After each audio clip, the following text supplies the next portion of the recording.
Hi friends, thank you for watching The Source, God's Answers to Life's Hard Questions. Thank you also for your support and feedback. Please continue to share and like these videos. See the light, be the light, and share the light. Now I have a story for you. The parents remain unnamed. But just a few days after their baby boy was born, they found out that there was a serious problem with their baby's heart.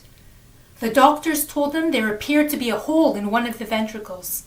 And of course they were devastated, but neither their prayers nor their blessings from holy people seemed to help them. The doctors insisted on surgery before it was too late, but in the end, the doctors didn't help either. You'll be happy to know the baby lived, but if you want to know what saved the infant child, then hear me out. Now, if you ask people to tell you what they want more of in life, surveys show the majority will say happiness. I just want to be happy. And yet this seemingly simple goal seems to evade so many of us. Yet we spend a lifetime pursuing it. There's countless gurus and self-help books offering advice on how to grasp this slippery objective called happiness. They make their millions, and as for the rest of us, well, statistics show that only 19% of Americans are very happy. 24% are not very happy, and the remaining respondents label themselves as fairly happy. Now, in a world where we literally have those genies we used to joke about that grant us all our wishes, from Alexa to Amazon to knock off affordable designer wear, we really have everything except happiness.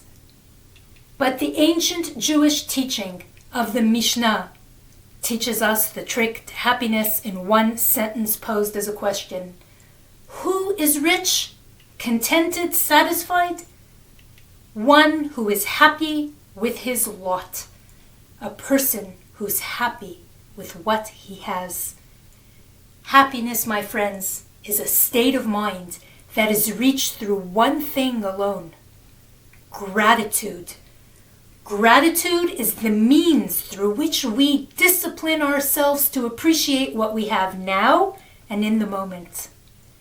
Gratitude is our testament of faith, whereby we acknowledge that things, even stressful or painful ones, are happening for us, not to us. Instead, though, most of us grumble as we go along and imagine all the things we need to make us happier.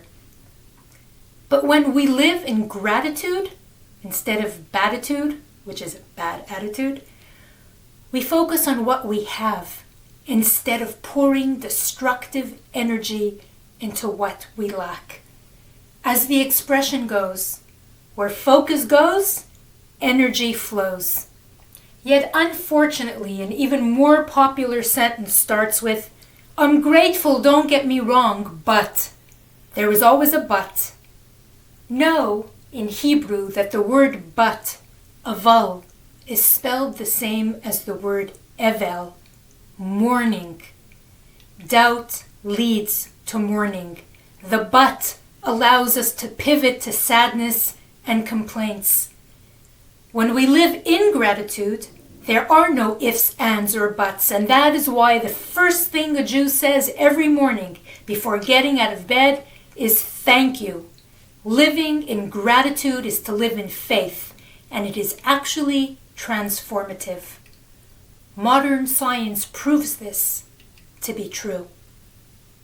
Making gratitude, sincere gratitude, ritual gratitude, a daily practice can increase our happiness and even improve our health.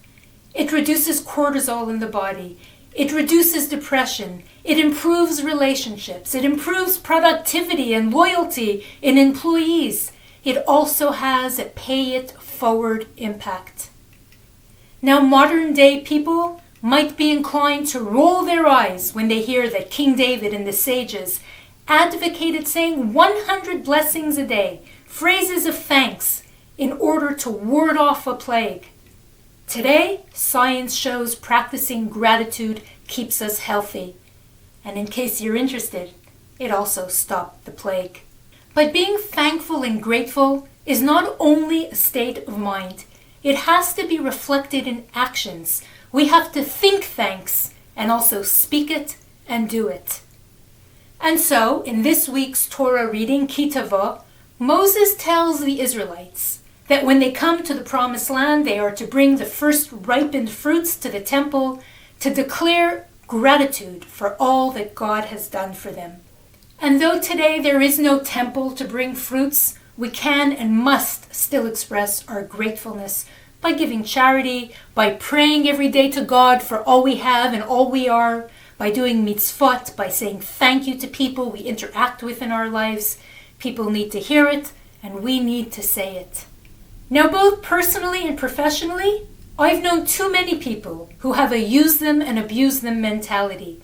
They take what they can from us, and when our usefulness expires in their estimation, they kick us to the curb. They even use God until their wish comes true, and then they ignore Him too. These thankless people may regard themselves as geniuses in their game of life, but the Torah regards them as pharaohs, as arrogant enemies of Hashem, and we all know what God did to Pharaoh. When it comes to people, they are the vessels through which God delivers His blessings. You treat people badly, you treat God badly. Another example in Judaism that offers us sensitivity training and appreciation is when Moses wouldn't strike the waters and turn them to blood because the waters had saved his life when he was a baby. If the water deserved gratitude, imagine how much more human beings do. It is only when we are in a perpetual state of gratitude that our blessings are yet to come. The Talmud teaches that the divine presence will not rest on a person in a state of sadness. Gratitude is a fundamental of Judaism. In fact, the term Yehudi, Jew, comes from the Hebrew name Yehudah, which means thanks. It is thus from the tribe of Yehudah that the Mashiach, the Messiah, will come. Change your mind, change your find. If you're grateful, you can be happy now. Back to the earlier story, how the baby survived. The couple sought out the advice of a big rabbi in Israel, hoping for his blessings before having to perform a dangerous surgery on their infant son. The rabbi told them to thank God for hours at a time, not to pray, but to thank God for what was happening, because He only does things for our good. He doesn't do it to us, He does it for us.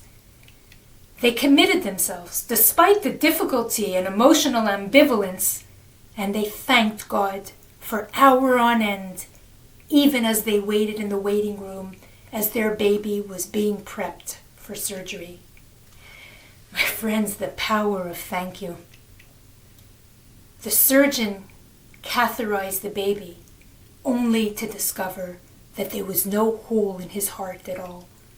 The hospital had no idea what happened, but the baby was sent home in perfect health.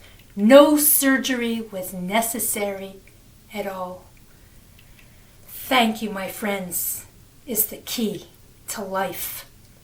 This story is one among 190 others in Rabbi Arush's book, Say Thank You and See Miracles. As for me, I have nothing more to say, but thank you, and also Shabbat Shalom.